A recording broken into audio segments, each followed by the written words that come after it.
Hey, it's Benji Cole, son of Al Cole from CBS Radio and host of the syndicated talk show, People of Distinction.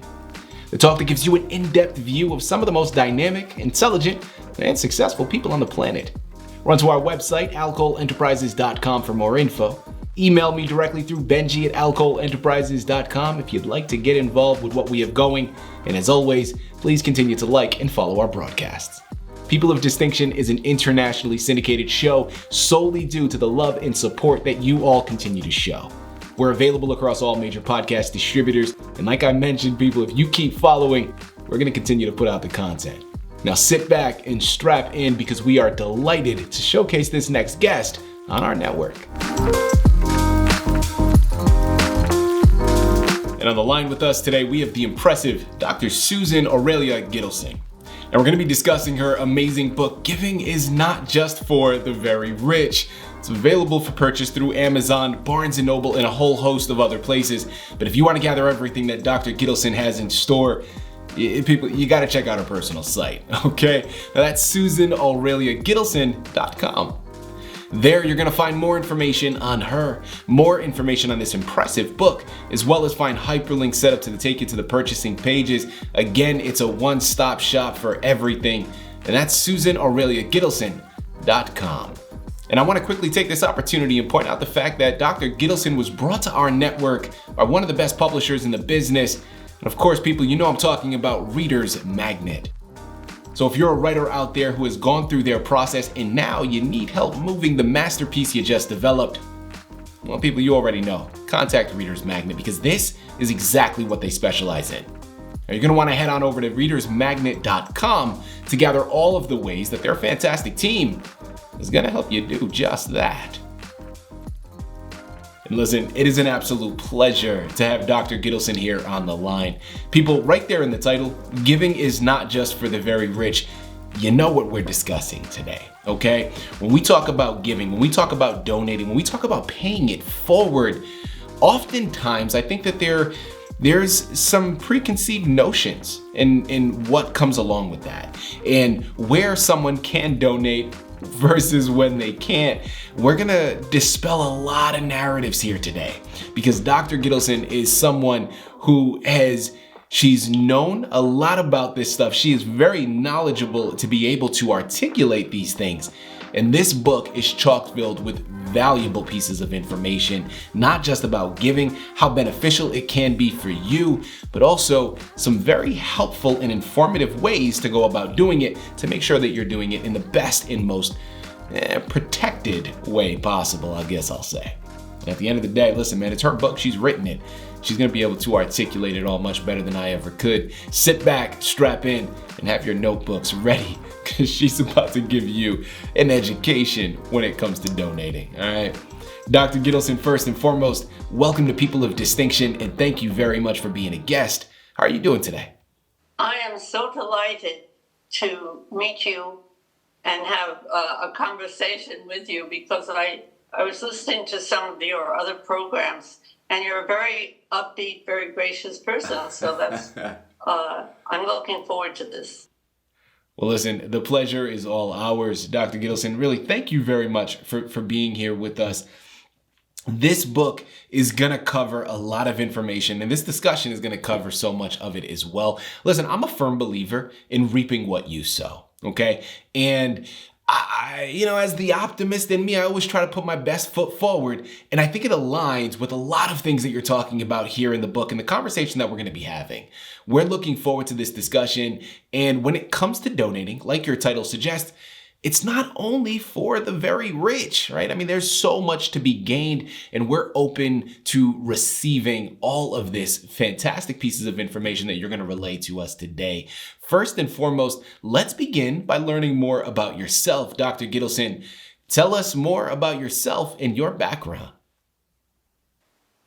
I have been fortunate to have wonderful parents who encouraged me to ask questions and do things. And especially my father was a dynamo, and he was a philanthropist, particularly of collections of books for university libraries. And he didn't have any sons, and he didn't have, his beautiful wife wasn't particularly interested in all of this. So he had little Susie from the age of 9, and he would have discussions with me, and he'd bring me to adult discussions, board meetings and so forth. And if they would want him to speak, he'd say, no, Susan will ask you a question. And I did, and the adults treated me very well. Mm-hmm. So that gave me confidence from a young age to get along with people, and then to look for positive things to do, not to assume, oh, I'm just a little girl and I can't do this. Never the negatives, always the positives. How can we help people? What are we doing? What is this organization about? Mm-hmm. What are the meetings like? What are the goals? How can I contribute? What can I ask? What can I do? So I started out from a young age, and I've always been very happy doing this and thinking of new ideas and new projects. I love it. I love it. Given your background and your experience in this area, Dr. Gitelson, as I mentioned earlier, you're more qualified than most to offer advice, right? And one thing that I feel is very common when we talk about donating is how oftentimes this can become a deterrent, right, from people donating their money. And one thing in particular is the usage of their donations, the efficacy of it all. Well, I want to utilize the next few minutes here to talk about that. How does your book address these concerns, and what advice can you personally offer? Oh, great. That's why you need my book. I have a whole section called How to Research and Evaluate Potential Giving Opportunities. Mm-hmm. Guiding Principles for Giving Wisely. Find out all that you can about. In other words, instead of worrying too much, it's much better to do research and learn all you can about the organization the organization that's soliciting your help, and doing research on them. And then to be very careful of scams, such as organizations that choose names that sound like genuine organizations but are not. Mm-hmm. And I just went through a scam. It was terrible. So it really pays to be very careful. Mm-hmm. But I came out of it alive, thank you very much. And be certain that these organizations are sufficiently transparent about their administration and fundraising expenses. Because someone could ask you for $100 or $1,000. What percentage of the funds that you would give would be given for the real activities that they're talking about? Mm-hmm. It's so important to be aware of every step of the way, because unfortunately there are too many people who say, oh, here's my cause, and, it's so important, and just give me money for it. And then you find out that they are keeping the money for themselves, which is not, which just defeats the purpose, and makes you wary for another situation. Mm-hmm. But fortunately, there are official guides you can go to, and I have a whole list of them. That's why you want a book like this. It's very compact, but there's a lot in it. And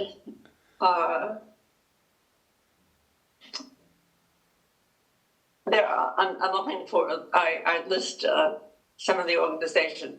Here, the main watchdog agencies: Charity Navigator, Better Business Bureau, GuideStar, Great Nonprofits, the Independent Sector, and so on and so on. Mm-hmm. So that there are organizations that have been in business for a long time. They have a lot of experience, and they can be guides because, again, people who want to take advantage of others can adopt names that sound similar to a genuine organization, but they have their own personal interests that is more important than the organization. So everything takes a lot of work and effort, but it's worth it because the more we give to others, the better we feel about ourselves. And in order to have the right kind of relationship with others, we have to know who they are and not just give to someone, oh, I need money. No. Who are you? What are you doing? Mm-hmm. How long have you been doing this? What percentage of the money you're asking for is really going to be used for the cause? Now, there's so many things to look into and also to read about. The more you read about people who do things properly, the more experienced and intelligent you can be about whatever you are planning to do. You know, people, so many fantastic pieces of information. I'm telling you, this book is a wealth of knowledge, and that's why you're going to have to head on over and pick it up. Again, it's Amazon, it's Barnes & Noble, but also check out her personal website, SusanAureliaGitelson.com. The book is called Giving is Not Just for the Very Rich.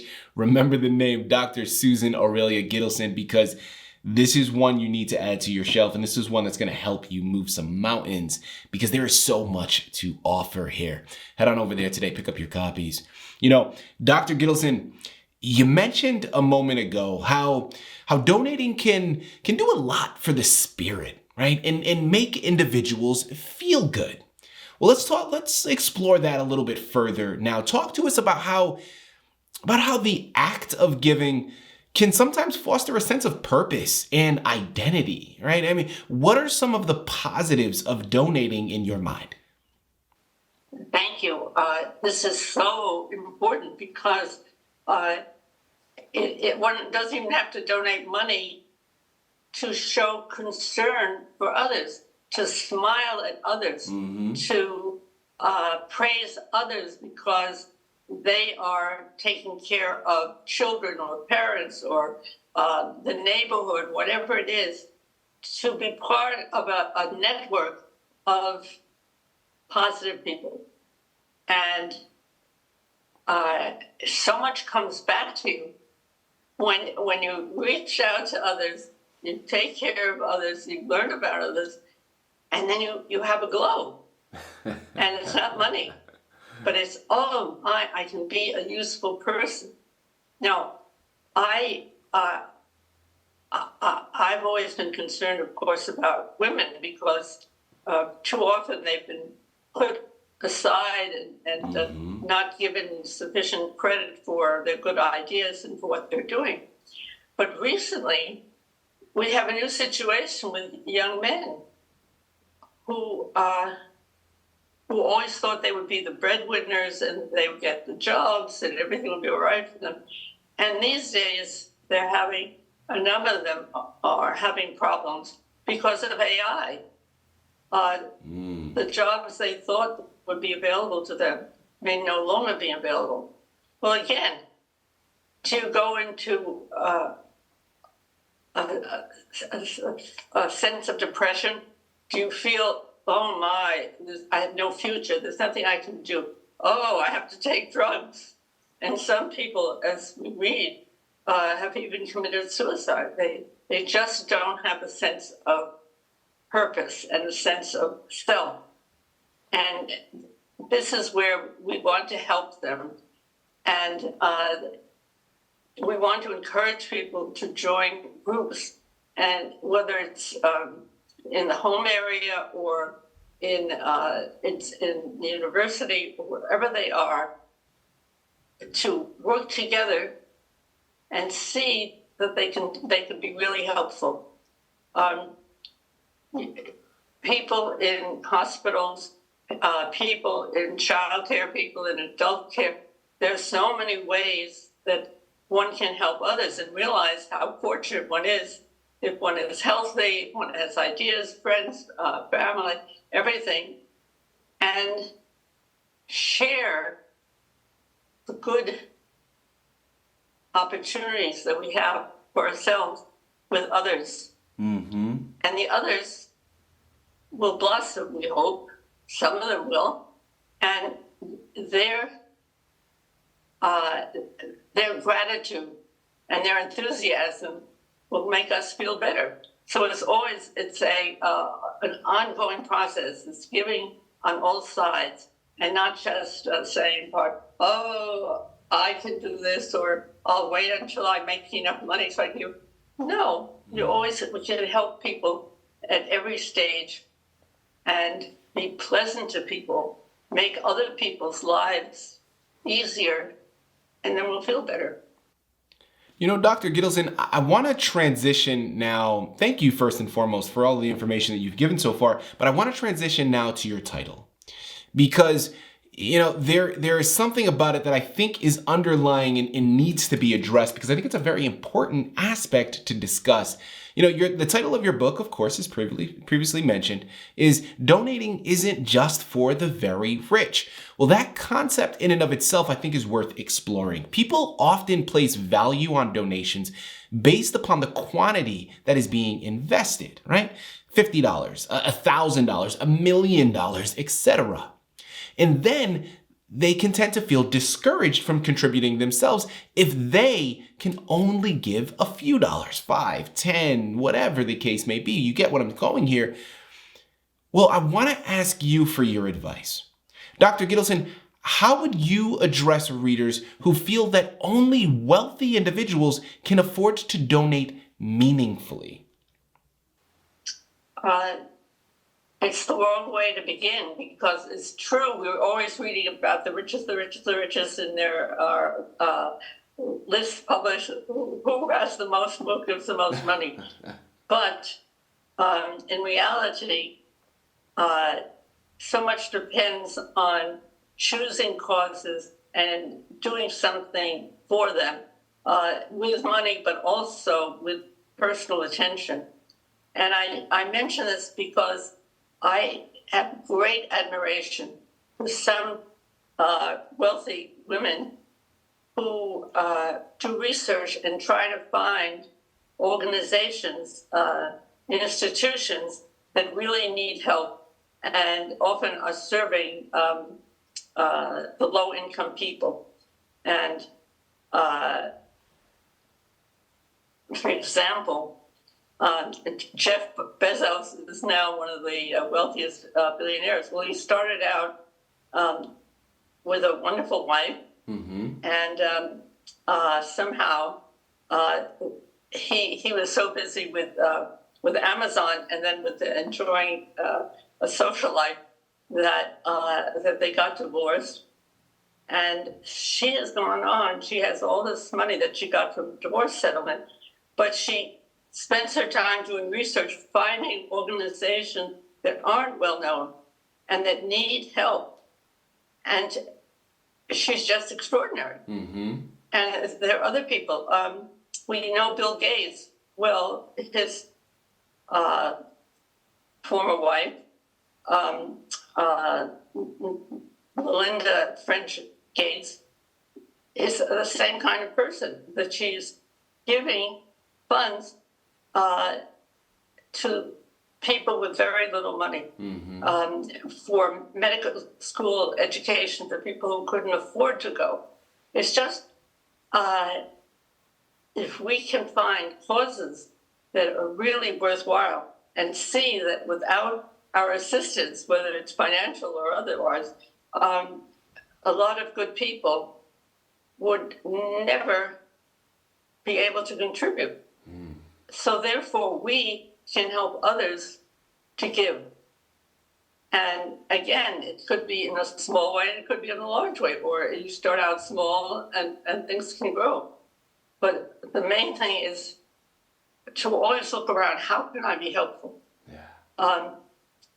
Someone like Michael Blumenfold,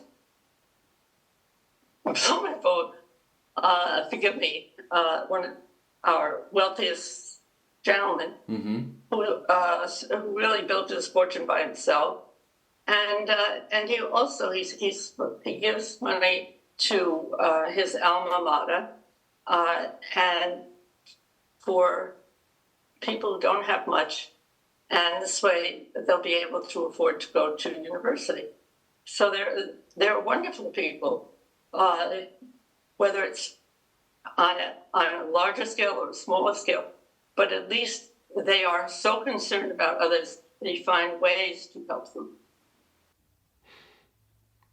People, listen, I'm about to donate right now, okay?